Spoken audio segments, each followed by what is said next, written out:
Good day and welcome to your favorite sport program on TV, 360 Sport. As usual, today will be an interesting moment on the show.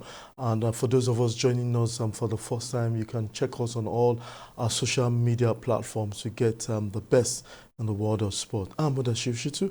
I'll be your anchor in today's edition as we look at one interesting topic, and that's the challenges of private football clubs in Nigeria. There's so much about bottlenecks in ensuring that some private clubs get the maximum support from all stakeholders.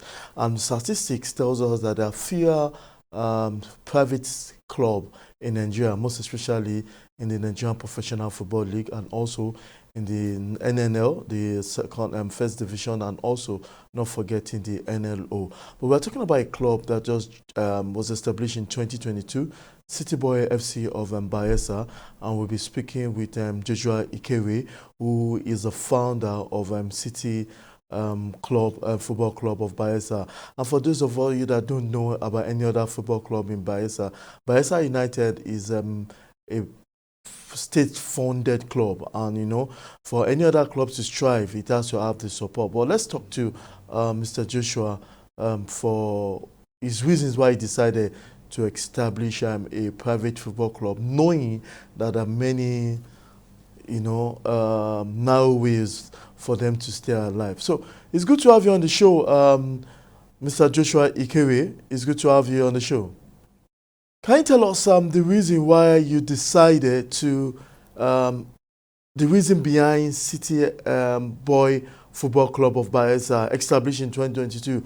Can you tell us the reason why you have of the club, the reason behind the establishment of the club? City Boy FC, it's more than a club. It's a it's the grassroots movement built to discover, to develop, to empower young talents.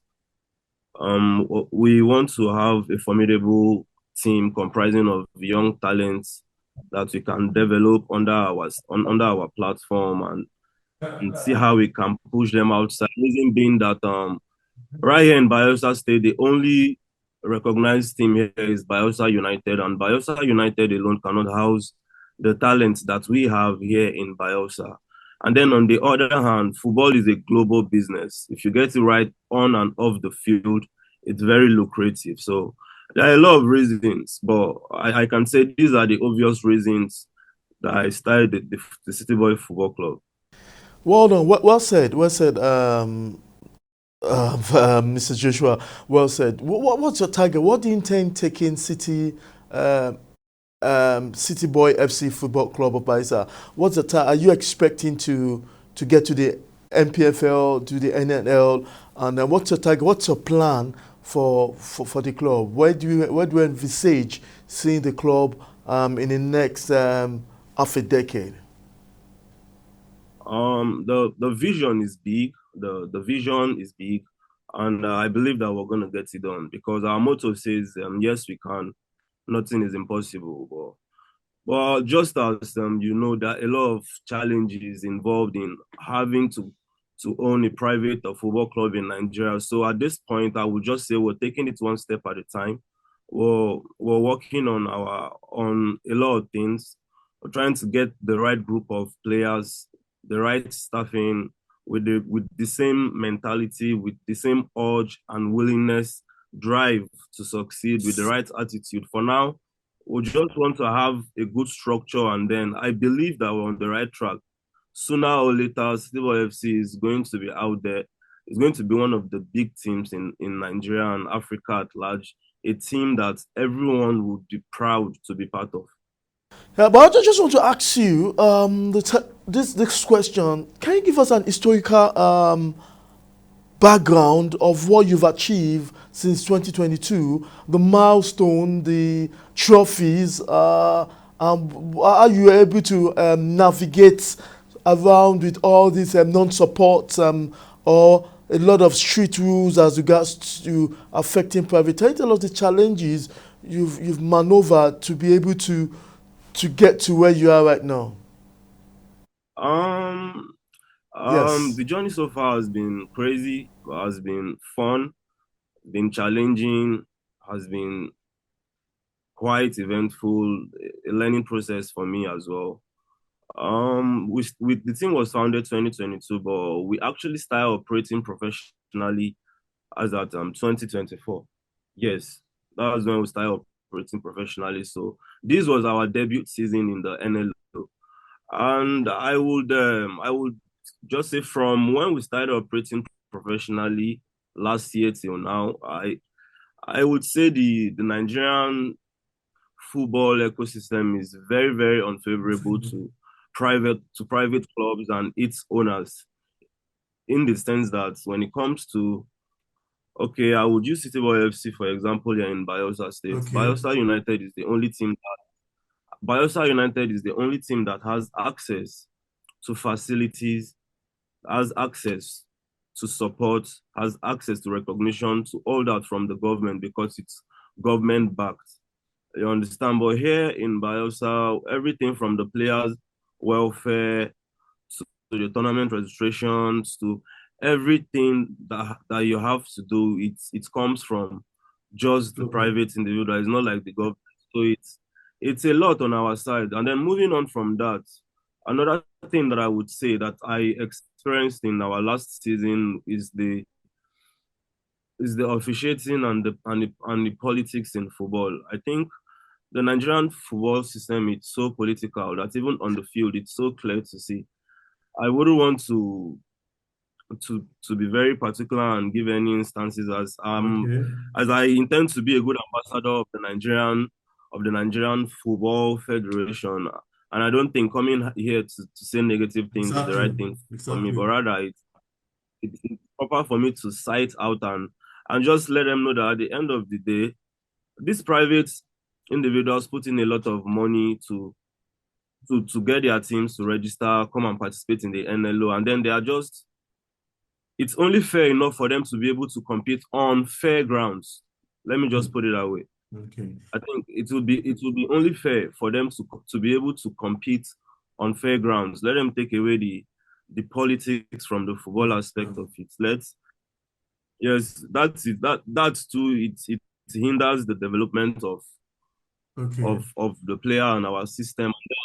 Another thing to say is the drain of talent. When I say drain of talent, we as private amateur teams were Okay. practically we do not really have, let me say in contractual terms, on our players, like apart from the ones in the academies, apart from the teams that are running on the academy standard. For teams like us, we cannot actually say you have paperwork with your players per se. So practically everything that you're doing with that amateur player, because an amateur player is not qualified to have a professional contract with anything. Yes. What I'm trying to say is the drain of talent and development is that you can have a player in your team, you develop him for a couple of years, and then probably you go and compete in an NLO and in a friendly game with a bigger side. And if they want the player, then you cannot actually hold on to the player because you don't actually have What the to keep backing paying to for? have a professional contract as a player. Yes, so it's pretty much that is something that I don't know is a lot of disadvantage on our side, having to develop the players and then they are just there for the bigger fish to come on, because this football business is like it's like an ocean. The Okay. sharks run it. So we Let- are just like the smaller fishes. You understand? We're just I there get. developing the players, and whenever the bigger fishes come, we cannot fight them. They will just swallow it up, and then it keeps going on and on like that. So Now let's choose the court. Yeah, yes. Let's twist the role. If you are one of the administrators in managing private football clubs, I mean, you are in the LPFL, you are in the seat board members of the NNO, and not forgetting NNL. What are the top three things you would do to ensure that the challenges private clubs face will actually be reduced? If you are on the advisory role or board of these bodies that manage football clubs in Nigeria, we know that it's going to be a very, but what are those things You definitely do. I would say Yes. it's very simple. If we truly want a football ecosystem that thrives, that the development, that the cycle can actually flow, that we can actually develop our players and let it happen naturally. If we want to have that, that is not based on influence, not based on man on man. If we want to have it merit based, then I think we must Exactly. create a room for every club. We must create a room for every club, regardless of ownership, to succeed. That's just how I would put it. One highlight about your club is that we have an ex-international, Gumo Oduku, as the head coach. Tell us what it means, the impact of an ex-international should be at the aim of coaching affairs of City Boy FC, your club. What impact, what role does it play in your vision for the club? Um, I would start by saying Yes. in football, yeah, Okay. for you to be able to have the desired impact, for you to be able to have the desired impact, then you need the required expertise and experience. Because for a football club or for an academy to excel, it means that you need a coach that knows what he's doing, a coach that can actually develop players. Mm. So we're talking of Gomo. Gomo is an intelligent man. He's intelligent. He's smart. We've seen what he can do on the field, but unfortunately, his injuries they couldn't let him carry on with his career. So Mm. I think we were both looking for something. I on the other side, I was putting up the team, and him on the other side, he was looking at going into coaching. So when we met, I felt like both of us we saw what we were looking for, and we've had a very good chemistry, understanding. He's been very committed. He's been very dedicated. He's not just a coach. He's probably like a team manager, a technical advisor. He does probably almost everything on the field. I just have to worry about the off field, about the welfare, about how to see how we can push the club. But Gomo has been very significant, has been very helpful to the cause, to the movement. He's a serious minded person. He knows what he's doing. He has plans, and I believe this is just the start point for him. I believe sooner people are going to see more of stuff that he's made up because I think he just got into coaching and he has a lot to prove. He still has a lot to learn, still has a lot of brush up. But if we're talking about if the man can do it, Gomo has it all. He's got the goods to deliver the job. And for me, it's just for me to provide a good environment for my technical team, for my players to work so that we can succeed on this platform. So Gomo, my assistant coach Okola, who's an ex-international as well, played for Bayelsa United. They've been very helpful, and I feel very grateful to have people who share the same vision, who share the same mindset, who have the same attitude and the same drive for success as I am. So Well said, well said. Joshua, okay, let's go for a quick break. When we come back, we'll be asking more questions regards to, because it's so much of a challenge. We know clubs like Ikorodu United, they are no more there, other private clubs that have been there, MFM, you know, they all face that challenges. So let's go for this quick break. When we come back, we'll be adding more knowledge to what we know about the challenges of private club. We're talking to Joshua Ekere, who is the founder of City Boy FC Club of Bayelsa. Don't go away. It's a 360 Sports.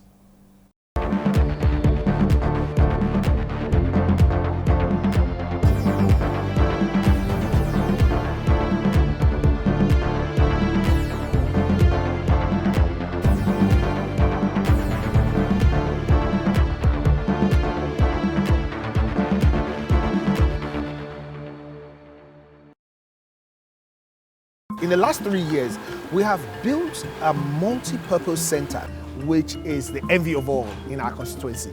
And I can tell you that the people who are living there are already enjoying it. Guy, do you think what this man just said is true? See, I seriously doubt. I'm sure it's one of those their silly lies. And wait, do you know there's a way to find out if these things he's saying is true or not? This is the Construct app. It gives people like us a sure way to track implementation of constituency projects. It gives valid and verified information on location of projects, amounts allocated, amount funded, the level of job done, and even the profiles of concerned legislators. You and I can post directly on this app. Are you serious? This is the GoTo app if you want to know how our Commonwealth is being expanded by the government. Wow. Let's even see if what this man said is true. Show me. The Construct app is developed by Other People Nigeria with support from USAID and is available on both Google Play Store and Apple Store. And it's true. Of course, I told you. Yeah, welcome back. It's a 360 Sport. For those of us joining us, we're speaking to Joshua Eke, who is the founder of City Boy FC. He's based in Bayelsa with the club. We want to know so much about those top 3 things you do to ensure that the challenges the clubs, private clubs are facing in the country, there'll be so much of the reduction in when I mean reduction, it's a lot of challenges both from the administrative side and also from the owners of the clubs. But what are the top 3 things you do to ensure that the free flow of sport administration in that regard? Good to be here. Okay, now tell us on your first season, 2025, we were able to place 4th in the Uyo Center. Tell us how you were able to do that so that it's historical. I mean, for the first time, tell us what was the impact of Gomo and the rest of the team? Just tell us how you were able to achieve that. City Boy FC, just as I told you, is more than a club. It's like a movement. It's like a family. It's a collective effort of a group of determined players, dedicated coaches, and everyone that actually came and did their little thing. I think we were motivated because we had a lot to prove. Going there as the debutants, and then every other team there had been there before. So it's a learning. It was a learning process for me. It was there are some days when it really got to me, but then at the end of the day, it's football. But I would say it was eventful. The experience was worth it. We would have liked to have been able to have qualified even on our first season, but unfortunately there were a lot of challenges, just as I mentioned, talking about the officiating, the politicking, and all that. But I believe that next season will be better because we have lodged our complaints and our appeal through the right channels. Thank you. But we want to look what you have in the club as in place for the fans in Bayelsa and also for the players in this coming season. What are those things you will be looking forward to? The target, the ticking the marks, the box, and also crossing the T's and dotting the I's for this season, knowing that there's still so much to be achieved, there's still so much support that your club needs. So just tell us what you have in stock this season. The plan this season is to definitely be better than last season, is to achieve better than last season. The vision is to be able to qualify for the NLO, the FA Cup here in Bayelsa, qualify, go to the national, represent, and go all the way to win it. That's the vision, because it's not impossible. It's possible. City Boy FC is a grassroots football club based in Bayelsa, Yenagoa, capital city. We have over 35 players on our list right now. We have 2 coaches. We have 3 coaches, a head coach, an assistant coach, and a goalkeeper coach. Okay. We have our curators, our photographers, our media team, our secretary, and all that. It's pretty much a professional setting. That's how we want to actually get the job done. And I believe we're going to get it done. City Boy FC is not just a football club, it's a movement, it's here to stay. Yeah, yes, time is longer, our friend Joshua Ikere. I'm sure we want to say a big thank you for spending your time with you. You said City Boy is not just a club, it's a movement, and I hope that that movement gets to every nooks and cranny of the country. I want to say thank you for your foresight, for your vision, for making sure that you have a club that will rival, I mean, not just Bayelsa United in Bayelsa State. There's also a City Boy Football Club in Bayelsa. Thank you very much, and have a pleasant day ahead. We want to say a big thank you for being part of the show. For those of you that have joined us on all social media platforms, a big thank you. Let's don't forget, we've been talking about the challenges of private football clubs in Nigeria, and City Football Club in Bayelsa is trying to ensure that we don't just have Bayelsa United in Bayelsa State in Yenagoa. There should be City Boy Football Club. So for other clubs trying as much as possible, I mean private clubs, to do so well, I mean there's so much to learn from City Boy Football Club. And this is where I'll drop today's curtain. Thank you very much for joining us. Same time next week, we'll be giving you all what you need to know in the world of sport. Thank you very much. Bye for now.